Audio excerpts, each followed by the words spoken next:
ओम नमः शिवाय गुरुजी का सहाय ओम नमः शिवाय गुरुजी सदा सहाय जय गुरुजी शुक्राना गुरुजी अनंतम शुक्राना महाराज। जी आज हम पढ़ेंगे शिव महापुराण ग्रंथ से शतरुद्र संहिता का अध्याय 27।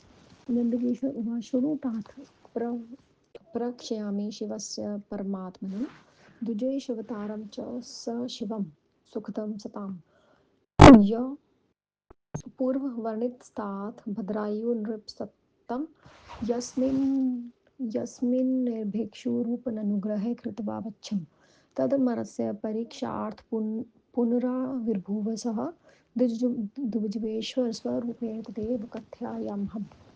शक्स्य भस्य प्रभावेण शत्रु जित्वा रणे प्रभु प्राप्त सिंहासन सतां भद्रायु संभवो खा चन्द्रादस्य तन्या सीमन्तिन्याया शुभादन्या पत्नी तस्य भवद्ब्राह्मीं सुसाध्वी कीर्तिमालिनी स भद्रायु कदाचि स्वप्रियाया गहनं वनं प्रश्य प्राविशस्य विहारार्थ वसन्तसमये मुने अथ तस्मिन् नव्ये रम्ये विजहार स भूपति शरणागत पालिन्यातया स्वप्रियाया सह अथ तर्दृढता प्रतीक्षान् परमेश्वर लीलां चकार तदेव शिवाय स शङ्करं शिवा शिवस्य भूतवेनो तद्वेन द्विजदम्पती व्याघ्रं महामायां कृत्वा मोहितो निजलीलाया अथ विदूरे तस्य एव द्रवन्तो भयविहीनो अन्वीयमानो व्याघ्रेण रुदन्तो तो भूवभुवो बभूवतु अथ वृद्धो च तोच्चात भद्रायु च महापतिः ददर्श कन्द्रमानो हि शरणस्य क्षत्रियवृक्षत् अथ तो मुनिशार्दूल स्वामाया द्विजदंपति भद्रायक्षु महाराज भुजदर्भे विहलो द्विजदंपति उचित पाहि पाहि महाराज ना ना नाभो धर्मवित्तम एष आयाति शार्दूलो जगदम्ब महाप्रभो एष हिंसं कालस्वं सर्वप्राणिभयङ्करं यत्रावखदति तावत्रो रक्षधर्मवती नन्दिकेश्वर उवाच इत्ययमाक्रमदितं श्रुत्वा तयोः नृपेतेश्वरम् अतिशीघ्रं महावीर च धनुरधारे तव दम्भदैत्यशार्दूलस्वदमानोऽतिमायिक स तस्य द्विजवार्यस्य मध्ये जग्राहताभिभूमम् हे नाथ हे कान्तः शम्भुः जगद्गुरो इति रोयो मान्नातां व्याघ्रो जर्गस्य भीक्षण त्वस्त्वराजा निर्षिद्धबल्यधर्मात् च न तेभिर्व्यर्थे तच्छिरुद्रेर इव विष्टिभिः च शार्दूलो महासत्त्वो राज्ञ स्वरे कृतव्यार्थ बलादाकृष्य तं नारीमप्राक्मत् सत्वर व्याघ्रेण प्रहता नारी वीक्ष्य विप्रोति विस्मिता लौकिकगतिमश्य रुद्रोदति महाप्रभुं रुद्रित्वा चिरकालं च स विप्रो मयार्वश्व भद्रायशु महापालं प्रवोच मदहार्कं द्विजवेश्वरुवाच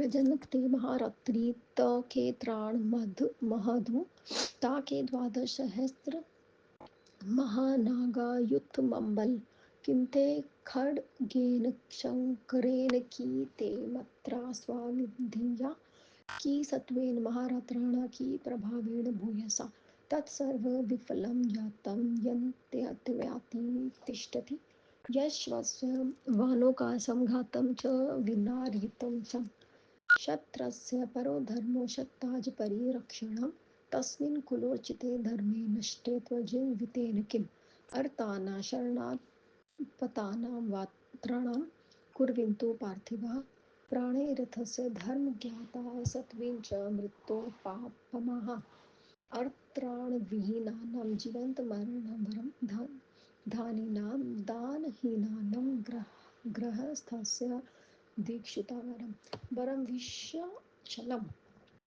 राज्ञे वरं मर्गिनीं प्रवेशनं कृपाणानामनाथां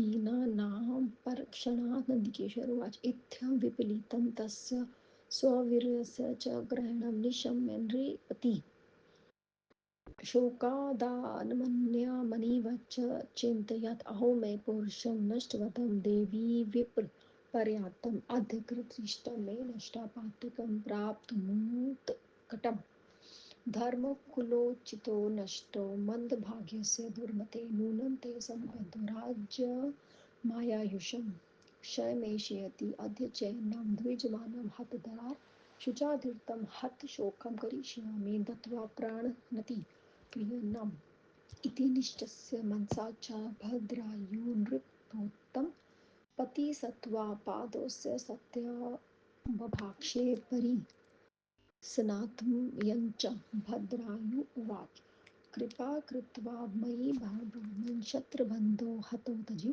शोकं त्यज महाप्राज्ञ माव्रयतु वच्चित्तम् इदं राजमीयं राज्ञी ममेधं कलेवरं त्वदधीनमिदं सर्वकिन्ते भलिक्षितं वरं ब्राह्मणोवाच किंवा चन्दस्य यः गृहे भक्ष्येनि जीविनां कीपुस्तकेन मूढस्य नृकस्य धनेन किम् अहो तं हतपत्नीको भूत भोगिना कर्जितम् इवं त्वां करिष्यामि महिषसि कामये धीयतामति भद्रायुवाच दाता रसनाथ वृत्तस्य राजस्य गजवजीनाम् आत्मदेहस्य कस्यापि कलत्रस्य न कर्जितं पर पर्दारोपभोगेन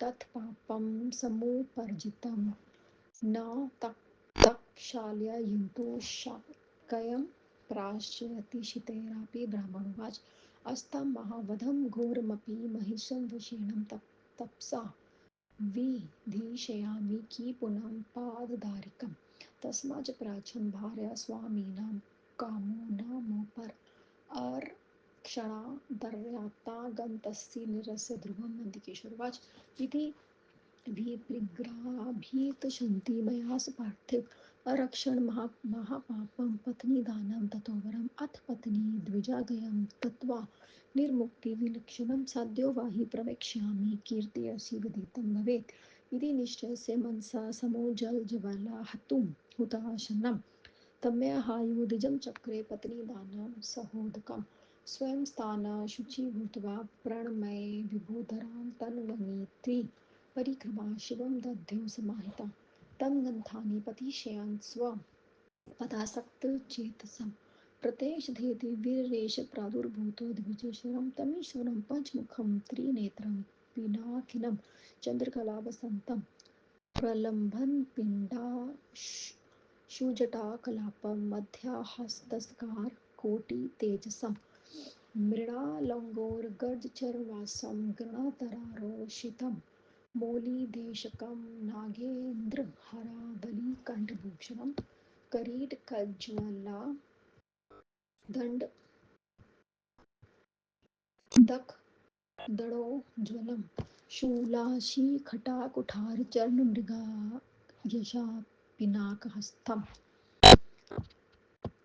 वृक्षोपरिस्थं शतीकण्ठभूषणं प्रोद्भूतमग्रे स नृपोदर्शनं ततो मभाद्वृत्तं पेतद्वितं कुसुमवृष्टाय प्राणे दुर्वादानि देवस्य नृनुत्रज तत्र जगन्मुस्तुमाया मनहरि ब्रह्म तथा सुर इन्द्रदेवो नारदाय मुनिश्रापविशसि ततो सत्त्वे महानिसितं भक्तिप्रवर्तकं शती पश्यति भूपालो भक्तिनम्नी कृताजलो तर्दर्शनानन्दवृजिझिह्वातक्ष्य प्रवृद्धुभा पम्बुविलप्तगत्रा हर्षरोमा स हि गद्गदाशर्षोवाष्टानगर्भिमुकलीकृताञ्जलिः तात स भगवानानाज्ञं स्तुतो परमेश्वरः प्रसन्नसह पर्वतया समूहादयानिधि रजसन्ते परितुष्टो भक्त्वा त्वमार्दोऽधिकं वरं भूहि स पत्नीं पृच्छामि न संशयः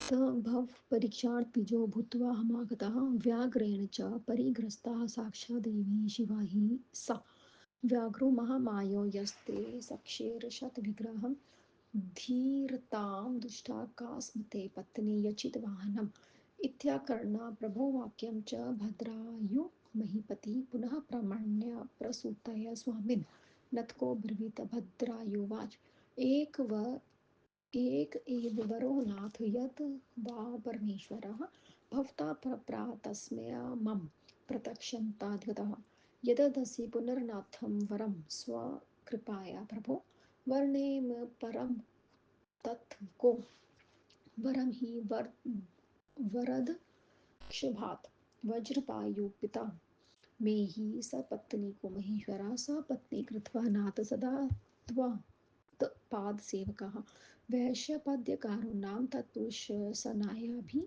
सर्वान्नेतान् महेशान् सदा त्वां पार्थं कुरु नन्दिकेश्वर उवाच यथ रागी च तत्पत्नी तन्मत्ता कीर्तिमालिनी भक्ताया प्रसादगिरीशं ययासे वरमुत्तमं राज्ञवाच चन्द्राणो मम पिता माता सीमन्तनी च मे तयोर्याचो महादेव त्वं परशार्थो सनि सत्रिधि मुद्दा नन्दिकेश्वर उवाच एवं श्रीमक्तिगिरिगौरीशं प्रसन्नो भक्तवत्सलः तयोः कामवरं दत्त्वा षडादन्तहीर्तो भवता भद्रायुपि सुवृद्धया प्रसादं प्राप शूलिना सहितकीर्तिमालिनय भुजवे वीक्षाया बहिनं कृत्वा वर्षायतु राजमव्याहत पराक्रमः राज्यनिर्भिक्षाया तन्मे जगाम शिव सत्रिधिं चन्द्राधोऽपि राजेन्द्रो राज्ञी सीमन्तिनी च स भक्ताया सम्पूज्य गिरीशं जगमतु शाम्भवं पदं द्विजेष्वतारस्ते वनिता परमो मया महेश्वरस्य भद्रायुपरमानन्दनं प्रभो इदचित्रं परं पवित्रं शिवावतारस्य पवित्रकीर्ते द्विजेशसज्जं सजस्य महादूतं हि पृष्ठवंश शम्भुपदं प्रयाति इद यः इदं शृणोयात्रेयं त्रव्येदा समाहिता न श्रोतते स्वधर्मस्य परं लभते गतिम् ओम नमः शिवाय नंदिकेश्वर ने कहा हे तात मैं परमात्मा शिव जी के द्विद्वेष अवतारों का वर्णन कहता हूँ तुम सुनो ये सज्जनों को सुख देने वाला है तात जो भद्रायु नामक राजा का वर्णन किया गया है ऋषभ रूप धारण करके जिस पर शिव जी ने दया की थी उसके धैर्य की परीक्षा के लिए भगवान शिव द्विद्वेष रूप में फिर प्रकट हुए थे उसे चरित्र को सुना रहा हूँ मैं कह रहा हूँ हे तात भद्रायु राजा ऋषभ देव के प्रभाव से युद्ध में शत्रुओं को जीत विजय पाकर पुनः सिंहासन पर बैठे हे ब्रह्मा जी चंद्रांगन राजा की सिमंतनी नामक स्त्री से उत्पन्न स्वर्ग सुंदरी कीर्तिमालिनी कन्या उनकी स्त्री हुई हे मुनि एक बार वह राजा भद्रायु वसंत ऋतु में अपनी स्त्री के साथ व्यवहार करने के लिए घने वन में गया उसके बाद उस परम रमणीय वन में शरण में आए हुए हुए की रक्षा करने वाली प्रिया के साथ वह राजा विहार करने लगा फिर भगवान शिव पार्वती के साथ आकर उन्हें दृढ़ धर्म की परीक्षा करने के लिए लीला करने लगे शिव पार्वती दोनों ब्राह्मण ब्राह्मणी का रूप धारण करके उन्हें अपनी माया से एक बाघ का प्रकट किया उन राजा रानी ने के पास से ही बाघ के दौड़ने के कारण भयभीत हो दोनों ब्राह्मण ब्राह्मणी रोने लगे हिताचरणा का फसल क्षत्रियों के श्रेष्ठ राजा भद्रायु ने वृद्ध उन दो ब्राह्मण तथा ब्राह्मणी को चिल्लाते हुए कहा हे मुनिवर अपनी माया से वन बने हुए वे दोनों ब्राह्मण स्त्री पुरुष भयभीत होकर महाराजा भद्रायुष से कहने लगे ब्राह्मण ब्राह्मणी ने कहा हे धर्मात्मा राजा हम दोनों की इस बाघ से रक्षा कीजिए हे महाप्रभु यह बाघ हम दोनों को खाने के लिए आ रहा है कि काल के समान हिंसक सभी प्राणियों को डराने वाला हम जब तक हम लोग को खा नहीं लेता उसे पहले धर्मात्मा हमारी रक्षा करें नंदिकेश्वर ने कहा उस राजा ने जब इस प्रकार उन दोनों को रोना सुना तो उस महावीर ने जो ही धनुष उठाया तब तक वह माया से उत्पन्न उस ब्राह्मण की स्त्री को बीच में पकड़ लिया हे नाथ नाथ हे कांत जगत गुरु शिव जी इस प्रकार अत्यंत रोती हुई ब्राह्मण को भयंकर भाग ने पकड़ लिया तब तक उस राजा ने तेज बाणों से उस भाग को प्रहार किया तब उस पर उन बाणों का कोई उस प्रकार कोई प्रभाव नहीं पड़ा जैसे पहाड़ के ऊपर वर्षा की धाराएं को कोई प्रभाव नहीं पड़ता वह महाशक्तिशाली राजा व्याग के बाण प्रहार से पीड़ित होकर उस स्त्री को लेकर शीघ्र भाग गया बाघ द्वारा अपनी स्त्री का अपहरण हुआ देखकर ब्राह्मण आश्चर्य में पड़ गया लोक व्यवहार के अनुसार उसे बार बार रोने लगा अपनी माया से ब्राह्मण रूपी शिव बहुत देर तक रो रो कर राजा भद्रयु से उसके अभिमान को नष्ट करने वाली बातें कहने लगे ब्राह्मण ने कहा हे राजा तुम्हारे वह शक्तिशाली अस्त्र कहाँ गए वह रक्षा करने वाला बड़ा धनुष कहाँ गया और 12,000 हाथियों वाला बल कहाँ है तुम्हारी तलवार से शंख से मंत्र और अस्त्र विद्या का क्या लाभ तुम्हारे सत्व गुण से तथा महान अस्त्रों से प्रभाव से ये क्या क्या फल हुआ जो जो गुण तुम्हारे में है वह सब आज व्यर्थ हो गया क्योंकि तुम वनवासी प्राणियों को बचा नहीं सकते क्षत्रियों का ये परम धर्म है कि वह दुख से रक्षा करे वह कुलोचित धर्म से भी तुम्हें नहीं, धर्म जब तुम में नहीं तो तुम्हें जीवित रहने का क्या लाभ। धर्म को जाने राजा दुखियों शरणागतों को अपने प्राणों तथा धन से रक्षा करते हैं। वह बिना उनके बिना वे मरे हुए के समान होते हैं। जो राजा दुखियों की रक्षा नहीं करते उनका जीवित रहने का से मरना अच्छा है। दानहीन धानियों का गृहस्थ होना से भिखारी होना अच्छा है। विद्वान पुरुषों ने अनाथों तथा दीनों की रक्षा करने के लिए जो कृपाण उनके लिए विषपान अथवा अग्नि के प्रवेश करना उचित है, ऐसा कहा। नंदीकेशन ने कहा, इस प्रकार उनका विलाप कर उनकी शक्ति से निंदा सुनकर राजा दुखी होकर मन में सोचने लगा, अरे आज मेरे दुर्भाग्य से मेरा सब पुरुषार्थ तथा सुयश भी नष्ट हो गया। मुझे यह महापाप लग गया। मुझे भाग्य दुर्बुद्धि को कुलोचित धर्म नष्ट हो गया। अब निश्चय ही मेरी संतति राजा और आयु भी क्षीण हो जाएंगी। आज मैं स्त्री के मर जाने के शोक से व्याकुल इस ब्राह्मण को अपने प्राण प्रियों का त्याग कर शोक शोक रहित करूंगा। ऐसा मन में विश्रय कर उस श्रेष्ठ भद्रायु राजा ने उस ब्राह्मण के चरणों में सर गिरकर अपने सांत्वना देते हुए कहा, भद्रायु ने कहा, हे ब्राह्मण बुद्धिमान, वो शक्तिहीन क्षत्रिय पर कृपा करके शोक छोड़िए। मैं आपको मनवांछित पदार्थ दूंगा। यह मेरा राज्य, मेरी रानी है, मेरा शरीर आपके अधीन है। इससे अधिक में आपको क्या चाहिए। ब्राह्मण ने कहा, अंधे को दर्पण से क्या लाभ, भिखारी के घर में क्या है, मूर्ख को पुस्तक से क्या है, और स्त्री रहित पुरुष से धन से क्या। इसीलिए स्त्री रहित अब मैं कोई भोग नहीं करना चाहता। मैं अब कोई भोग नहीं करना चाहता। वह अपनी पर कटी, तुम अपनी पट रानी को ही मुझे दे दो, यही मैं चाहता हूँ। द्रव्य का दाता पुरुष गुड़ घी आदि रस पर्याप्त धन का अपने राज्य का हाथी घोड़े और अपने शरीर का भी दान कर देता, किंतु स्त्री का दान नहीं कर सकता। मनुष्य पर धारा का उपभोग कर ले तो पाप कमाता है, उसे वह सैकड़ों प्रायश्चित करने पर भी मुक्त नहीं होता है। ब्राह्मण का ब्रह्म हत्या तथा मदिरा पान जैसे घोर पापों को तो मैं तपस्या से ही जला दूंगा, तो इसकी तुलना में स्त्री गमन कौन सा बड़ा पाप है। इसलिए तुम अपनी स्त्री को ही मुझे दे दो, मुझे कुछ और नहीं चाहिए। भयभीतों की रक्षा न कर सकने के कारण तुम निसंदेह नरक में जाओगे। नंदीकेश्वर ने कहा, ब्राह्मण की इस बात को सुनकर वह राजा डर कर सोचने लगे, भयभीत की रक्षा न करना महापाप है, पत्नी को दे देना ही अच्छा है। इसने अपनी पत्नी ब्राह्मण को देखकर पाप मुक्त होकर शीघ्र ही अग्नि में प्रवेश करूंगा, इससे यश भी फैलेगा। मन में ऐसा निश्चय करके अग्नि पर जलाकर ब्राह्मण बुलाकर संकल्प से उनके साथ अपनी पत्नी का दान किया। स्नान करके पवित्र होकर ब्राह्मण देवता ने प्रणाम कर उस अग्नि की प्रदक्षिणा करके उनसे सावधान होकर शिव जी का ध्यान किया। उनके चरणों के सेवक उसे अग्नि में गिरने के लिए द्विजेश्वर रूपी शिव जी के रूप प्रकट होकर रोक दिया। तब उस पांच मुखों, तीन नेत्रों, धनुषधारी चंद्रशेखर, लंबी पीली जटाओं से युक्त, करोड़ों मध्य सूर्य के समान तेज से युक्त, कमल नयन के समान गौरव वर्ण वाले, गज चर्मधारी, गंगा तरंगों से चरित शीर प्रदेश वाले, गले में सांपों की माला धारण किए हुए, मृकुटी करधानी, बाजू में तथा कणकणों से सुशोभित, शूल खड़ग कट्ठा कुठार मृगचर्म अभय अष्टायोग तथा पिनाक नामक धनुष से युक्त वृक्ष के ऊपर बैठे हुए श्वेत कंठ भूषण शिव जी को राजा ने उनके सामने देखा। तब आकाश में शीघ्र ही फूलों की वर्षा होने लगी। आकाश दुदुम्बियां देव दुम्बियां बजने लगी। अप्सराएं नाचते गाने लगी। वहां स्तुति करते हुए ब्रह्मा विष्णु सभी इंद्र आदि देवता तथा नारद मुनि आ गए। वहां भक्तों को बढ़ाने वाला महान भक्ति को उड़ाने वाला महान उत्सव और राजा हाथ जोड़कर खड़ देखते रहे। तब शिव जी के दर्शन से शुद्ध हृदय वाला वह राजा आंसुओं से अपना शरीर गीला हो गया। रोमांचित होकर गदगद वाणी से उसे हाथ जोड़कर उसकी स्तुति करने लगा। तब राजा द्वारा स्तुति की गई ध्यानदि भगवान शंकर ने प्रसन्न होकर पार्वती के साथ उनसे कहा, हे राजा, मैं तुम्हारी भक्ति और धर्म से बहुत प्रसन्न हूँ। स्त्री के साथ तुम वर मांगो, मैं तुम्हें निसंदेह तुम्हें दूंगा।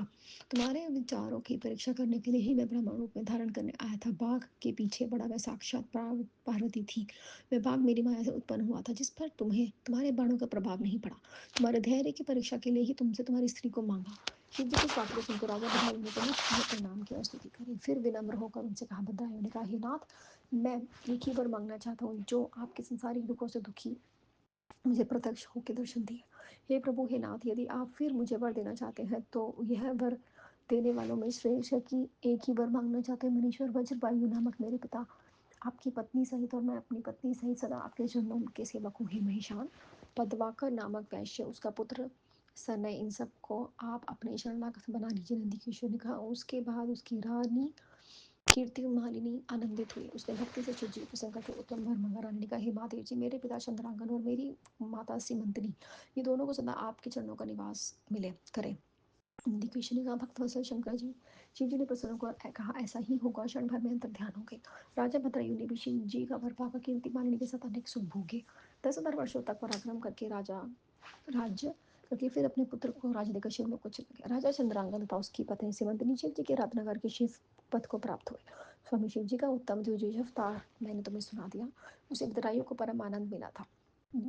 यह द्विजेश्वर नामक पवित्र कीर्ति शिव जी का अवतार एक परम पवित्र वर्णन है। इसे पढ़ने या सुनने से शिव पद का लाभ होता है। जो इस चरित्र को प्रतिदिन सुनता या सुनाता है वह कभी अपने कर्म से डिगता नहीं और परलोक में शुभगति पाता है। ओम नमः शिवाय। शिव जी सदा सहाय। ओम नमः शिवाय। गुरु जी सदा सहाय। जय गुरु जी। शुक्राना गुरु जी। त्रुटियों के लिए बहुत बहुत क्षमा महाराज। अनंतम अनंतम शुक्राना।